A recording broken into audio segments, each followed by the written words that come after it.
अस्सलाम वालेकुम स्टूडेंट। आज इस लेक्चर में हम डिस्कस करेंगे लीनियर कम्बिनेशन। लीनियर कम्बिनेशन क्या होता है? Let v1 v2 up to vr are vectors in Rn and given any scalar k1 k2 kr, then the vector y defined as, कैसे डिफाइन करते हैं? y is equal to k1 v1 plus k2 v2 plus up to kr vr is called linear combination of vectors v1 v2 up to vr with scalars k1 to kr। कि हमारे पास vectors हैं v1 से लेके vr तक Rn में से, और हम स्केलर लेते हैं k1 से kr तक। देन फिर हम क्या करते हैं? एक y वेक्टर डिफाइन करते हैं। कैसे डिफाइन करते हैं? कि उनके स्केलर और वेक्टर्स के कम्बिनेशन से। क्या है? k1 v1 plus k2 v2 plus k3 v3 up to kr vr is called linear combination. फिर ये जो वेक्टर y है हमारा, ये लीनियर कम्बिनेशन होगा किसका? ये जो वेक्टर्स हमने लिए v1 v2 up to vr और विद स्केलर k1 से kr। तो इस तरह हम कहते हैं ये जो y है ये लीनियर कम्बिनेशन है वेक्टर्स का v1 से vr तक। हम एग्जाम्पल के ज़रिए देखते हैं कि हम कोई दो वेक्टर लेते हैं। एक वेक्टर हम लेते हैं v1 और एक वेक्टर हम लेते हैं v2। एक वेक्टर v1 लेते हैं और एक वेक्टर v2 लेते हैं। हम लेट करते हैं scalar k1 is equal to 1 और k2 भी इज इक्वल टू 1। ये दो स्केलर्स हैं हमारे पास, क्योंकि दो वेक्टर हैं हमारे पास तो दो ही हमें स्केलर लेने हैं। तो स्केलर k1 और स्केलर k2 है। स्केलर k1 की वैल्यू भी हमने 1 ली है और स्केलर k2 की वैल्यू भी हमने 1 ली है। अब हम y डिफाइन करते हैं। y कैसे डिफाइन करते हैं? k1 v1 plus k2 v2, क्योंकि हमारे पास दो वेक्टर्स हैं तो हमने दो स्केलर लिए। अब k1 इंटू v1 की वैल्यू हमने लिख दी प्लस k2 इंटू v2 की वैल्यू हमने लिख दी। अब k1 हमें पता है वो 1 है और k2 का भी हमें पता है 1 है, तो क्या हो जाएगा? ये 1 है, अंदर मल्टीप्लाई होगा तो कोई इफेक्ट नहीं होगा। उसके बाद हम इनको ऐड करते हैं तो क्या हो जाएगा? ये -1 है और ये 2 है, तो -1 प्लस 2 1 हो जाएगा, और ये 1 है और ये भी 1 है, 1 प्लस 1 2 हो जाएगा। तो यहाँ से हमने y वेक्टर हमारा क्या बना? 1, 2। तो ये जो y है हमारे पास, ये y क्या है? ये y लीनियर कम्बिनेशन है वेक्टर v1 और v2 का with scalar k1 and k2। इसी तरह हम स्केलर्स की वैल्यू डिफरेंट ले सकते हैं। इनफाइनाइट मैनी वैल्यू हम स्केलर्स की ले सकते हैं। हम स्केलर की वैल्यू, पहले हमने k1 की वैल्यू 1 ली और k2 की वैल्यू भी 1 ली। अब हम k1 की वैल्यू -1 लेते हैं और k2 की वैल्यू 0 ले लेते हैं। तो फिर हम लिखते हैं तो क्या हो जाएगा? फिर हमें y क्या मिलेगा? 1 और -1। तो इस तरह हम जैसे जैसे स्केलर्स को डिफरेंट वैल्यू लेते जाएंगे तो हमारे जो कम्बिनेशन है वो भी डिफरेंट बनते जाएंगे। तो इस तरह अगर हम स्केलर्स इनफाइनाइट मैनी ले सकते हैं तो ये जो हमारे लीनियर कम्बिनेशंस हैं ये भी इनफाइनाइट मैनी हो जाएंगे, ये भी इनफाइनाइट मैनी हो जाएंगे। अब हम देखते हैं एक और एग्जांपल। हम कंसीडर करते हैं कि हमारे पास दो वेक्टर हैं। एक वेक्टर हमारे पास u है और एक वेक्टर हमारे पास v है। एक वेक्टर u है हमारे पास और एक वेक्टर v है हमारे पास, और हमने शो क्या करना है? शो दैट, हमने शो करना है w हमारे पास कोई वेक्टर है 9, 2 और 7 is a linear combination of u and v। हमने शो करना है कि ये w है वो वेक्टर हमें गिवन है, और हमने शो करना है कि ये जो w वेक्टर है हमारे पास ये u और v का लीनियर कम्बिनेशन है। ये u और v का लीनियर कम्बिनेशन है। फिर हम क्या करते हैं? हम लेट करते हैं। हमारे पास दो वेक्टर हैं u और v। हम लेट करते हैं k1 और k2 स्केलर्स। दो वेक्टर हैं हमारे पास, हम दो स्केलर लेंगे। तो हम क्या इक्वेशन लिखेंगे, vector equation W is equal to K1 U plus K2 V। W की वैल्यू हमारा गिवन है, हमने बेसिकली यहाँ क्या करना है, हमने स्केलर्स की वैल्यू फाइंड करनी है, K1 और K2 की वैल्यू फाइंड करनी है और शो करना है कि ये जो W है ये U और V का लीनियर कम्बिनेशन है। यहाँ पे हमने W की वैल्यू लिखी, यहाँ K1 है हमारे पास, यहाँ हमने U1 की वैल्यू U की वैल्यू लिखी 1 2 -1। इसी तरह यहाँ पे हमने V की वैल्यू लिख दी 6 4 और 2। तो K1 अंदर मल्टीप्लाई हो गया, इसी तरह K2 मल्टीप्लाई हो गया, ये बन गया K1 और 2K1 और माइनस K1। इसी तरह ये 6K2 4K2 और 2K2 हो गया। जब हम इनको ऐड करेंगे तो K फर्स्ट के साथ, सेकंड के साथ, थर्ड के साथ, तो K1 प्लस ये फर्स्ट टर्म है K2, तो ये है 6K2, K1 प्लस 6K2, फिर 2K1 प्लस 4K2, फिर माइनस K1 प्लस 2K2। अब हम इनको कंपेयर करते हैं, जब हम कंपेयर करेंगे तो K1 plus 6K2 is equal to 9, K1 plus 6K2 is equal to 9। इसी तरह 2K1 plus 4K2 is equal to 2, ये लिख दिया हमने 2K1 plus 4K2 is equal to 2। इसी तरह minus K1 plus 2K2 is equal to 7, ये हमने लिख दिया। अब यहाँ से हमने K1 और K2 स्केलर्स की वैल्यू फाइंड करनी है, K1 और K2 स्केलर्स की वैल्यू फाइंड करनी है। तो हम कैसे वैल्यू फाइंड करते थे, जो इक्वेशंस हमारे पास होती थी हम उनको कैसे सॉल्व करते थे और वेरिएबल्स की वैल्यू कैसे फाइंड करते थे। एक मेथड हमने पढ़ा था गॉस एलिमिनेशन मेथड। तो अब हम by Gauss elimination method we get, मैं डायरेक्ट लिख रहा हूँ वैल्यूज़, और हमने इसको सॉल्व कैसे करना है, गॉस एलिमिनेशन मेथड के ज़रिए इसको सॉल्व करना है, और उस वहाँ से हमें K1 और K2 की वैल्यू मिल जाएंगी।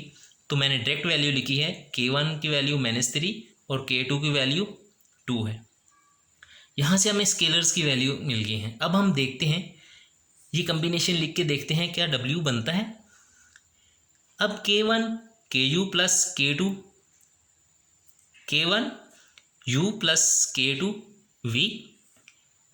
K1 हमारे पास -3 है और U हमारे पास 1 2 और -1 है, प्लस K2 हमारे पास 2 है और V हमारे पास 6 4 और 2 है। तो ये मल्टीप्लाई होगा तो क्या हमें मिलेगा 9 2 और 7, और W हमारा क्या है 9 2 और 7, तो इसके इक्वल है। तो यहाँ से हमें क्या मिला, सो W is a linear combination of U and V। So W is a linear combination of U and V। जी, अब हम डिस्कस करते हैं स्पैन। स्पैन क्या होता है, स्पैनिंग सेट क्या होता है।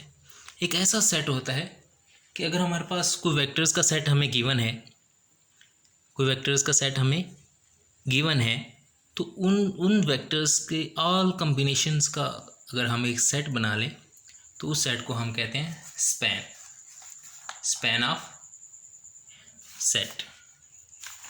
हम इसके अब डेफिनेशन लिख के देखते हैं क्या है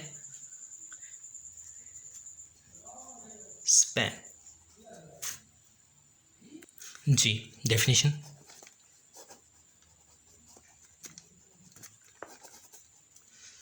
इफ हमारे पास कोई सेट है वेक्टर्स का W1 W2 up to WR is non-empty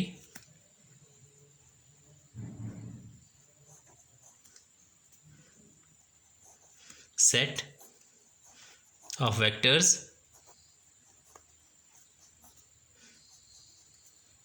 in vector space V। Vector space में से हमारे पास कोई सेट S है उस एस सेट कैसा है, उसमें सारे वेक्टर्स हैं W1 W2 up to WR। Then the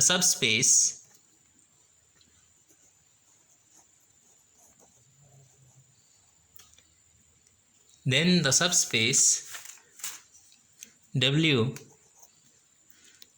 of V that consist of all linear combination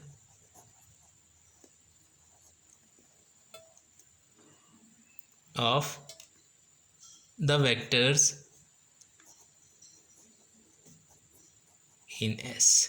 मैंने कहा था ना कि हमारे पास कोई सेट ऑफ वेक्टर्स है या ऐसा सेट है वेक्टर्स का, उसके सारे के सारे अगर कॉम्बिनेशन हम लिखें उसको हम कहते हैं स्पैन ऑफ एस या span of set in S is called the subspace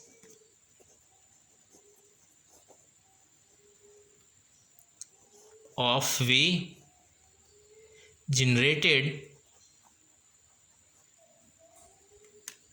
by S and we say that the vectors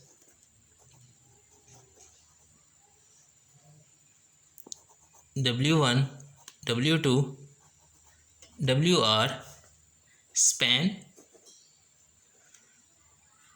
W। we denote this subspace as कैसे W is equal to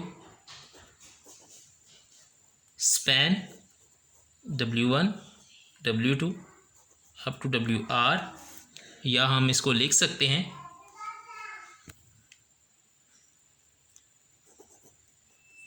span S. Span S दरअसल क्या है, ऐसे हमारे पास कोई set है, उस set में क्या है वेक्टर्स हैं सबस्पेस V के, तो वो जो वेक्टर्स हैं उन सारे वेक्टर्स से हमें जितने भी हम कॉम्बिनेशन लिख सकते हैं वो सारे के सारे अगर कॉम्बिनेशन हम लिख दें तो उसको हम कहते हैं स्पैन एस। उसको हम क्या कहते हैं, स्पैन एस, और वो W को इक्वल है और W कोई सब स्पेस बन जाती है। हम एग्जाम्पल के ज़रिए देखते हैं। एग्जाम्पल क्या है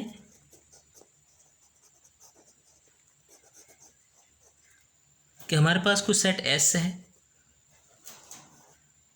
कैसा सेट है, वेक्टर कैसे हैं, एक वेक्टर उसमें 1 0 0, दूसरा वेक्टर 0 1 0 और तीसरा वेक्टर है 0 0 1 इन R3 में से।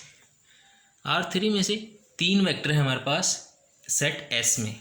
एक सेट हमारे पास S है, उसमें 3 वेक्टर हैं और वो R3 में है। वी वांट टू शो हम क्या शो करना चाहते हैं, span S is equal to R3। ये जो स्पैन S है, ये जो हमारा S है, इसके सारे के सारे अगर हम कॉम्बिनेशन लिखें तो वो R3 स्पेस बन जाती है। R3 स्पेस वेक्टर स्पेस बन जाती है जी। हम लेट करते हैं, 3 वेक्टर हैं हमारे पास, तो हम 3 स्केलर लेते हैं, K1 K2 K3 any scalar.